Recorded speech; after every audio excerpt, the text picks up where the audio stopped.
Assalamualaikum warahmatullahi wabarakatuh.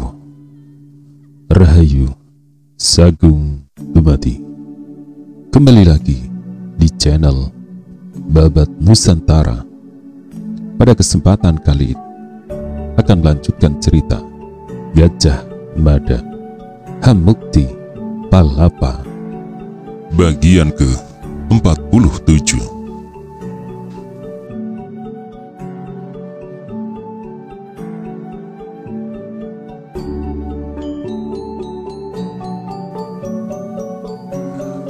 Namun Gajah Enggon terpaksa membatalkan niatnya karena Rayi Sunelo membutuhkan ruang gerak yang lebih lapang.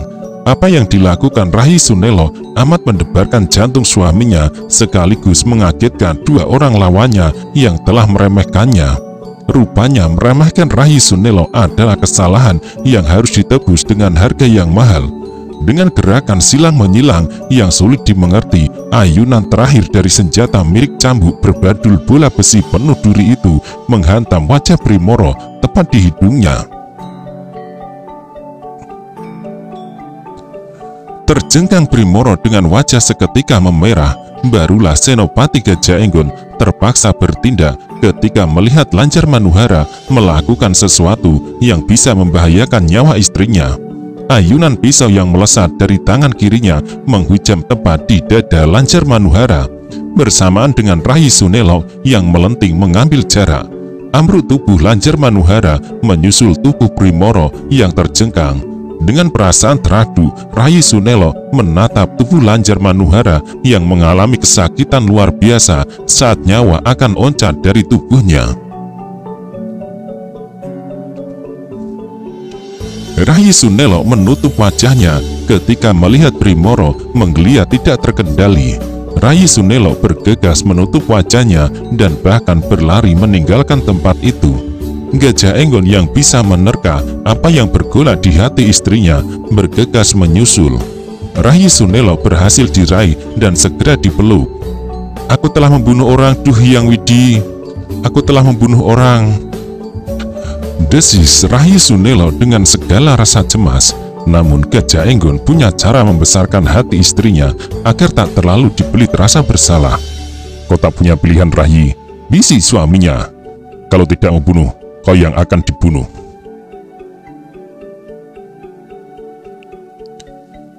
Dari celah jarinya Rayi Sunelo mengintip, namun tubuh Brimoro yang semula menggeliat liar itu telah kembali tenang.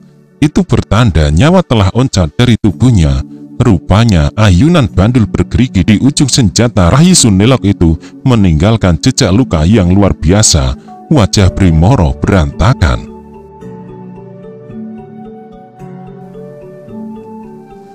Pasewakan Agung kembali digelar di Tata Krambat Bali Manguntur. Kali ini dengan suasana yang amat berbeda. Setidaknya pertemuan yang dilakukan sekarang tidak diikuti oleh para utusan negara bawahan dan hanya dihadiri oleh pejabat-pejabat penting di Pura Wilwotikto untuk menyikapi hasil akhir dari perang memaksa Sadeng dan Keta kembali ke pangkuan Majapahit. Pun Pasewakan Agung kali ini memberi arti yang khusus karena desas-desus kedua Prabu Putri akan mengangkat Mahapati yang baru menggantikan Mahapati Aryatada yang berniat meletakkan jabatan. Benarkah desas-desus itu? Semua pejabat yang hadir sibuk menerka. Para pejabat yang diundang telah datang semua. Dari Kementerian Katrini, lengkap hadir para mahamenteri dari Hino, Sirikan sampai Halu. Dari Pancari Wilwotikto tak seorang pun yang tidak hadir. Demikian juga dengan 7 orang upapati yang meski di antara mereka tak ada yang dicalonkan menjadi Mahapati. Akan amat didengar suara dan sarannya. Di kursi para Dharmayaksa tidak hanya pejabat Dharmayaksa Kasogatan dan Kaisawan yang hadir.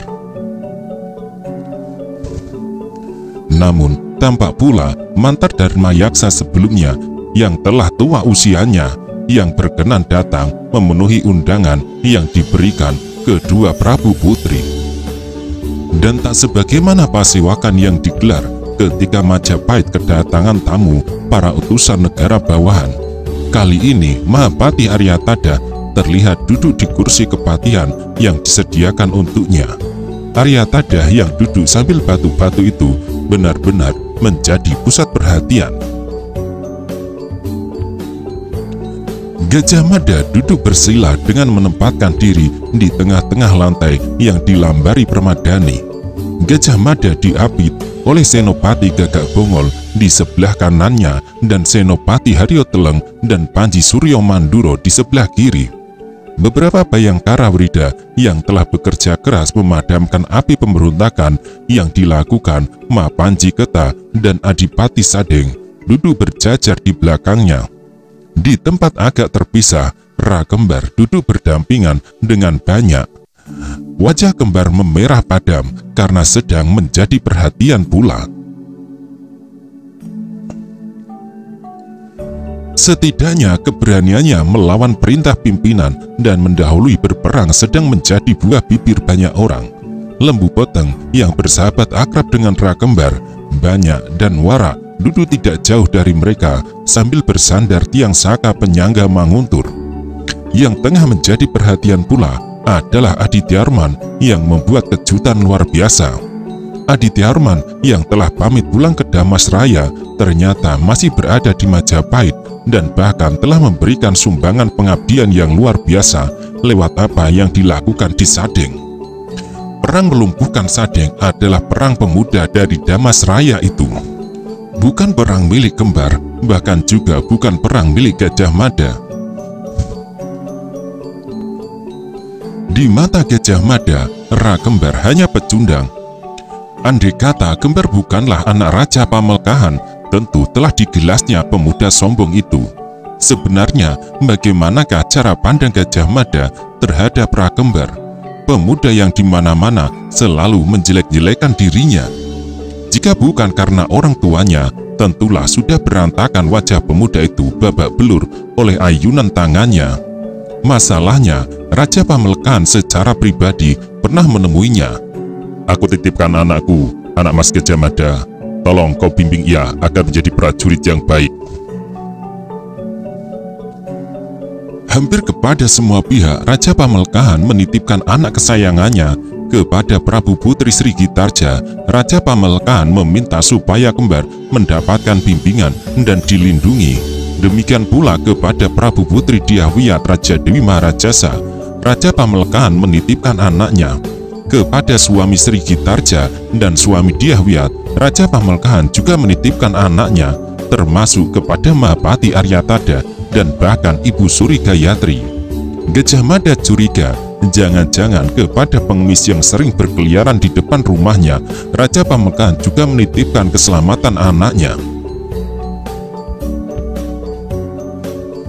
Pendek kata, di Majapahit Ra Kembar mendapat perlindungan dari banyak orang karena orang tuanya adalah raja bawahan yang dianggap paling berjasa pada Majapahit, yang diukur dari jumlah upeti yang dikirim dan bagaimana cara menjilat sampai belepotan.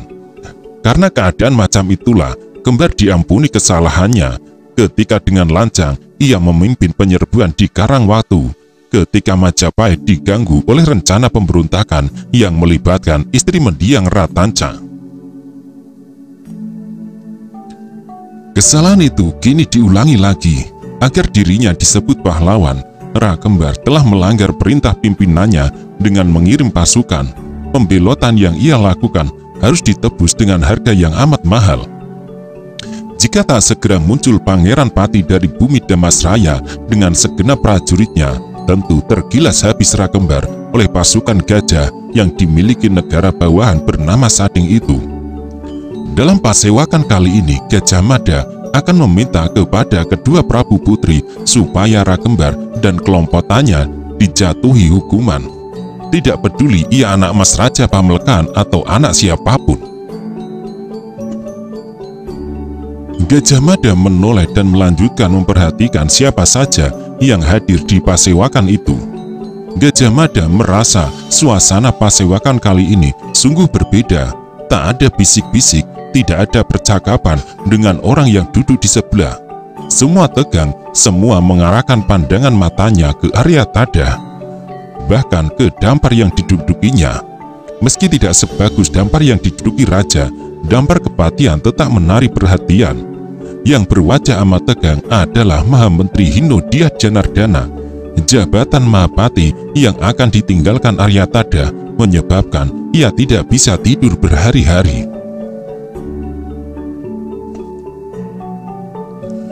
Untuk jabatan yang sangat diincarnya itu, dia, Janardana, telah menemui Sri Kertawardhana dalam rangka mendekati Prabu Putri Sri Gitarja dan juga mendekati Wijaya Rajasa Sang Apanji Wahningyon dalam rangka mendekati Prabu Putri Dyah Wiyatraja Dewi Maharajasa dengan harapan dirinya lah yang akan terpilih menjadi Mahapati. Duduk diapit oleh Mahamentri Hino dan Halu, Mahamentri Sirikan Dyah Mano mampu bersikap amat santai. Hal itu karena ia tak menyimpan nafsu mewarisi jabatan yang akan ditinggalkan Aryatada. Dyah Mano merasa yakin Gajah Mada lah nantinya yang akan dipilih oleh kedua Prabu Putri.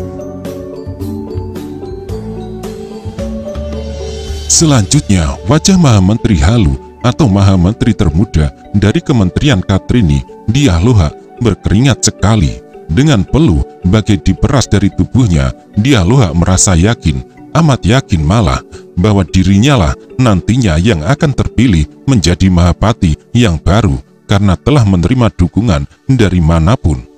Ada banyak pihak yang memberi dukungan agar dirinya yang diangkat menjadi Mahapati.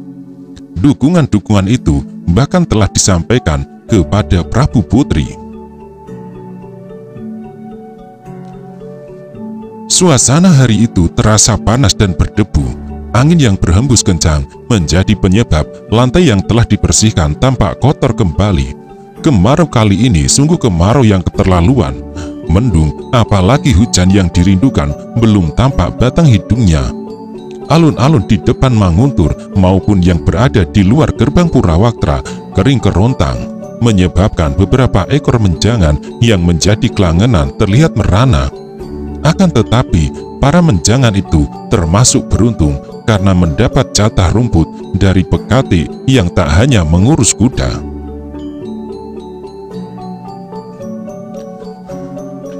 Namun, yang merasakan teri demikian menggigit adalah 2 ekor harimau yang hanya bisa mondar-mandir dalam kandang kerangkeng besi. Harimau itu amat bergairah melihat menjangan-menjangan itu. Meski binatang itu telah mencari-cari, tak ditemukan celah yang cukup untuk menerobos keluar dan mencengkram salah satu menjangan itu. Pasewakan yang belum dibuka karena harus menunggu kehadiran kedua Prabu Putri itu terasa hening. Tak ada seorang pun yang berbicara. Akhirnya telah tiba waktunya kedua Prabu Putri akan memasuki pasewakan. Para Prabu Putri dengan suami masing-masing akan memasuki pasewakan. Kepada yang hadir, diminta memberikan penghormatan.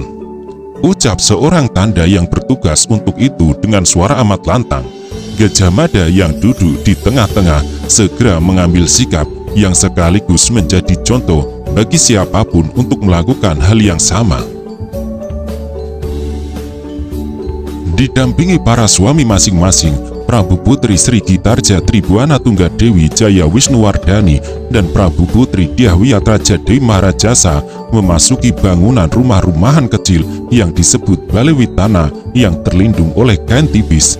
Di belakang Balai Witana, segenap perempuan emban dan abdi dalam yang lain duduk berjajar dan siap melayani jika ada perintah yang diberikan dengan mendadak. Memperoleh kesempatan pertama untuk berbicara, Gajah Mada diminta melaporkan perjalanan peperangan yang terjadi di Keta dan Sadeng. Dengan ringkas tetapi jelas dan tak ada sebagian pun yang tertinggal, Gajah Mada memberikan laporannya. Merah padam wajah Rakembar ketika Gajah Mada menyinggung sepak terjangnya yang tidak terpuji. Namun Rakembar tidak mungkin membantah apa yang disampaikan Gajah Mada karena memang demikianlah yang ia lakukan. Demikianlah Prabu Putri yang hamba cintai, kata Gajah Mada di ujung ureanya.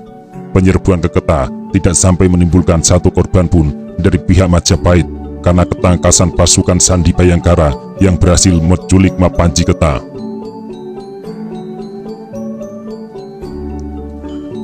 Dalam penculikan itu, Mon Prabu Putri berkenan melihat jasa luar biasa yang diberikan oleh mantan Bhayangkara Pradabasu. Dipimpin dan diarahkan sahabat hamba itu, akhirnya Mapanjiketa berhasil ditangkap dan prajurit pendukungnya dibubarkan. Sementara itu, penyerangan terhadap pemberontakan di Sadeng, orang yang paling berjasa adalah sahabat hamba Aditya Orman. Dengan keberanian yang luar biasa dan melalui cara perang yang aneh, pasukan Sadeng yang lebih besar berhasil dikalahkan.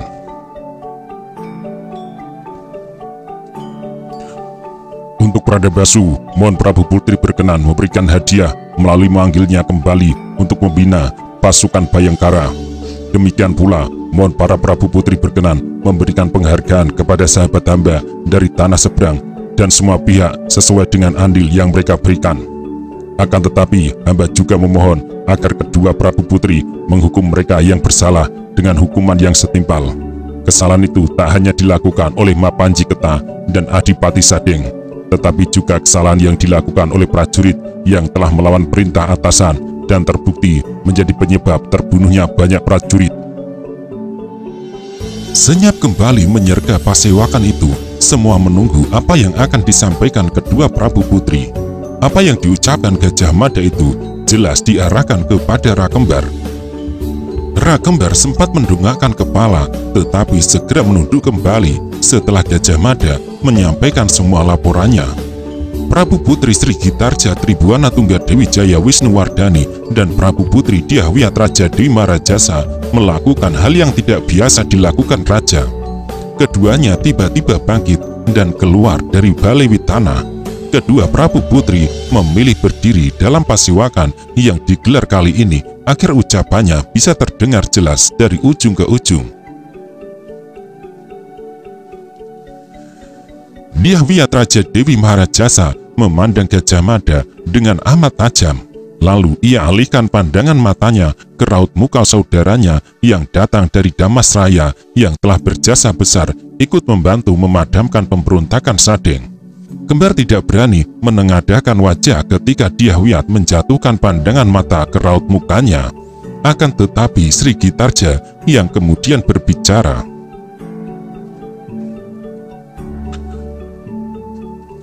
Semua orang berjasa pada negara. Prabu Putri Sri Gitarja berkata, atas nama negara aku ucapkan terima kasih kepada Kakang Gajah Mada yang telah mengendalikan pagelaran perang sedemikian rupa sehingga akhirnya Sadeng dan Keta telah kembali ke pangkuan bumi pertiwi. Untuk jasa-jasa yang luar biasa itulah aku dan adikku telah menyiapkan anugerah gelar, termasuk Rakembar, karena apapun yang dilakukan Kembar dengan segala akibatnya, ia lakukan itu dalam rangka membela Majapahit. Kesembronoan Kembar memang harus diganjar dengan hukuman. Untuk itu, ia akan mendapatkan pembinaan yang lebih keras. Akan tetapi, Majapahit juga melihat apa yang dilakukan Kembar karena cintanya pada negeri ini. Untuk keberanian dan kesetiaan itu, layak jika Kembar mendapat anugerah sebagai bekal Araraman. Sementara pada Gajah Mada menjadi Angabehi. Gajah Mada benar-benar terkejut mendapat jawaban yang tidak terduga itu. Gajah Mada akan membantah, tetapi dilihatnya Aryatada mengangkat tangannya. Aryatada meminta Gajah Mada untuk tidak menolak semua keputusan yang diambil oleh kedua Prabu Putri. Dengan perut mendadak terasa penuh, Gajah Mada terpaksa membungkam mulut. Kini terasalah bagi Gajah Mada bahwa Rakembar memang mempunyai ruang gerak dan dukungan yang amat kuat. Ruang gerak Raja Pamelekan yang dianggap berjasa sekali pada Majapahit dalam mengamankan anak kesayangannya benar-benar demikian luas. Gajah Mada sadar Cakradara dan Kudamerta pasti ikut campur dalam pengambilan keputusan itu. Sial, desis Gajah Mada. Gajah Mada yang menunduk tak lagi menyimak apa yang disampaikan kedua Prabu Putri yang membagi-bagikan hadiah gelar kepada semua orang yang dianggap berjasa. Gajah Mada menutup mata hati dan telinganya ketika sidang pasewakan menyambut apa yang diucapkan Sri Gitarja dengan tepuk tangan gemuruh. Wajah Senopati Haryo Teleng berseri-seri atas anugerah gelar yang diterimanya.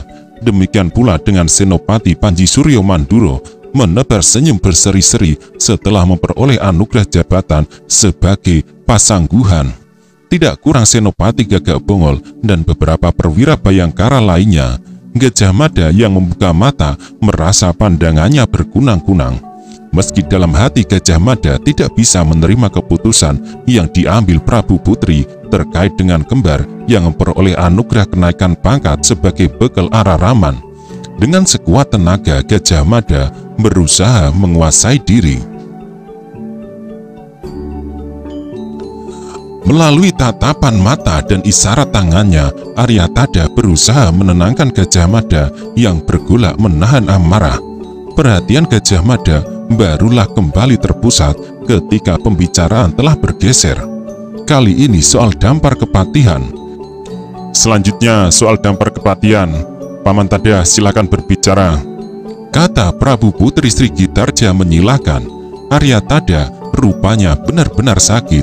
Aryatada bermaksud berdiri, tetapi rasa nyeri di ulu hati memaksa Aryatada untuk kembali. Tidak apa-apa Paman, silakan Paman berbicara sambil duduk, kata Dyahwiyat Raja Dewi Maharajasa. Aryatada mendahului ucapannya dengan batuk. Hamba Tuan Putri Prabu, ucap Mahapati Aryatada. Tak hanya karena usia dan kesehatan hamba, tetapi ke depan Majapahit membutuhkan tangan yang lebih kekar dan orang yang mampu bekerja lebih keras untuk kesejahteraan dan kejayaan Majapahit. Oleh karena itu, hamba mohon diperkenankan untuk lengser dari jabatan hamba sebagai Pati Amangkubumi. Selanjutnya, silakan Prabu Putri memilih siapa orang yang pantas menjadi pengganti hamba. Aryatada mengakhiri ucapannya dengan menyembah. Bale Manguntur menjadi amat hening ketika Aryatada tiba-tiba berusaha bangkit dan kemudian mengambil jarak dari kursinya. Aryatada mendekati Gagak Bongol dan menempatkan diri duduk di sebelahnya. Gagak Bongol sontak meluap. Gagak Bongol serasa meraih tangan Aryatada yang tua dan menggenggamnya amat erat. Apa yang dilakukan Aryatada mempunyai arti yang luar biasa. Dengan demikian berarti kursi kepatihan benar-benar kosong.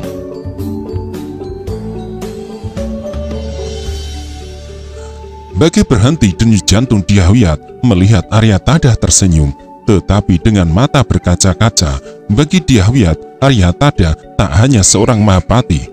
Kedekatannya di masa lalu menjadikan Aryatada tak ubahnya orang tuanya sendiri. Apalagi ketika sedari bocah, Aryatada ikut menjadi pemomongnya. Adakah yang ingin berbicara atau mengajukan usulan sebelum kami menentukan siapa yang akan ditunjuk menjadi Mahapati Amangkubumi yang baru? Bertanya Prabu Putri Sri Gitarja Tribuana Tunggadewi Jaya Wisnuwardhani.